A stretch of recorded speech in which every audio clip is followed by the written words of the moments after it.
जय हिंद दोस्तों। आज हम लोग देखेंगे केमिस्ट्री सब्जेक्ट में से मात्रकों की अंतरराष्ट्रीय पद्धति या एसआई पद्धति, जिसे हम लोग एसआई पद्धति के नाम से जानते हैं, हम लोग इसके बारे में डिस्कस करने वाले हैं। तो एसआई पद्धति क्या होता है? तो एसआई पद्धति का थोड़ा हिस्ट्री देख लेते हैं। आखिर इसको किसने दिया और क्यों दिया, किस लिए दिया। तो देखो, पहला है फ्रांसीसी में ले सिस्टम इंटरनेशनल डी यूनिस कहते हैं। ठीक है, इसको फ्रांसीसी में ऐसी पद्धति को फ्रांसीसी में ले सिस्टम इंटरनेशनल डी यूनिस कहते हैं। दूसरा, 1960 में भार और माप के 11वें सर्व सम्मेलन में स्वीकृत किया गया था। ऐसे ही पद्धति को सन 1960 में, कब? 1960 में भार और माप, किसके लिए? भार और माप के 11वें सर्व सम्मेलन में स्वीकृत किया गया था, मतलब स्वीकारा गया था। कब? 1960 में भार और माप के 11वें सर्व सम्मेलन में।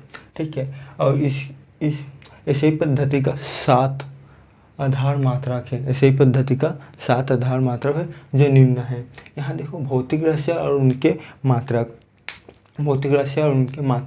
तो देखते हैं, भौतिक राशि प्रतीक, ऐसे ही मात्रक का नाम और ऐसे ही मात्रक प्रतीक।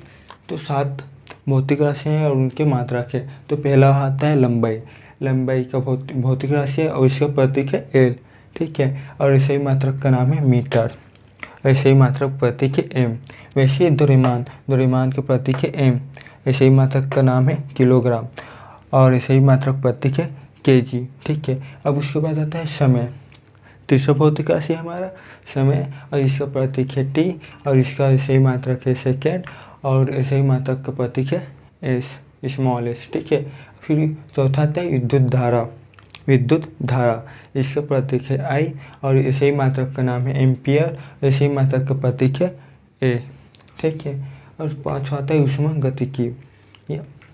ठीक है, जिसका है टी, ऊष्मागतिकी तापक्रम और जिसका प्रतीक है टी, टेम्परेचर का टी और ऐसे ही मात्रक का नाम है केल्विन और ऐसे ही मात्रक का प्रतीक है के। छठा आता है हमारा पदार्थ की मात्रा, इसका प्रतीक है स्मॉल एन और ऐसे ही मात्रक का नाम है मोल।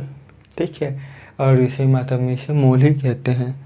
अब इसका नाम सातवां और लास्ट हमारा ज्योति तीव्रता और इसका प्रतीक है आई डॉट और इसका ऐसे ही मात्रक का नाम है कैंडेला और इसको ऐसे ही मात्रक में प्रतीक है सी डी।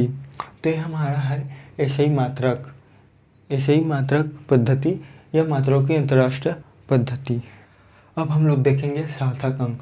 यह आप लोग के केमिस्ट्री 11th क्लास की केमिस्ट्री बुक का एक कॉन्सेप्ट है जो सार्थक अंक के बारे में बतलाता है। आखिर ये सार्थक अंक है क्या, इसके बारे में देखते हैं। तो कहा जा रहा है यहाँ पे, इसका डिफिनेशन देखते हैं सार्थक अंक के बारे में।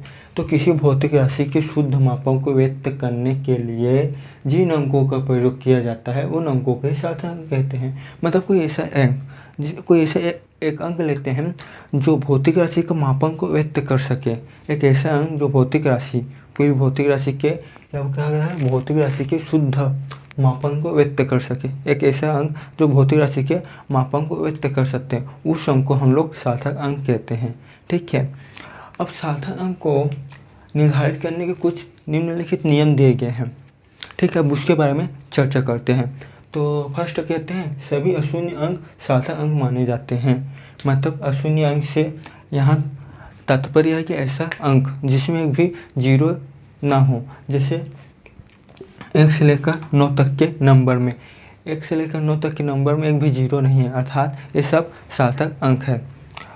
सेकंड कहता है, 2 अशून्य अंकों के मध्य आने वाले सभी शून्य सार्थक अंक माने जाते हैं। 2 यहाँ भी अशून्य अंक, मतलब हम लोग ले लेते हैं 3 और 5, 2 अशून्य अंक है जिसमें एक भी जीरो नहीं है। अब अशून्य अंक के मध्य मतलब बीच में आने वाले सभी शून्य सार्थक अंक माने जाते हैं।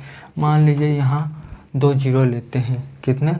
2 जीरो लेते हैं। अब सार्थक अंक देखें तो 1 2 3 4, यहाँ पे 4 सार्थक अंक है।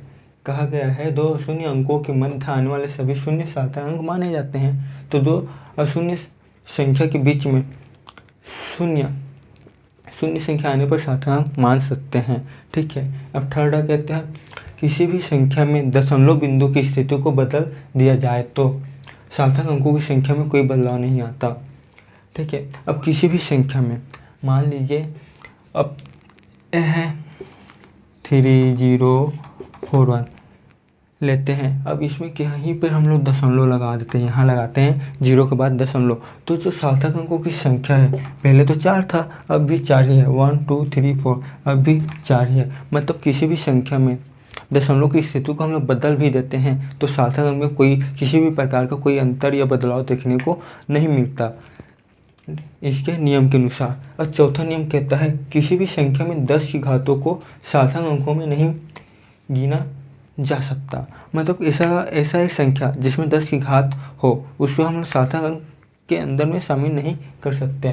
फॉर एग्जाम्पल जैसे 32.1 इंटू 9 10⁻10।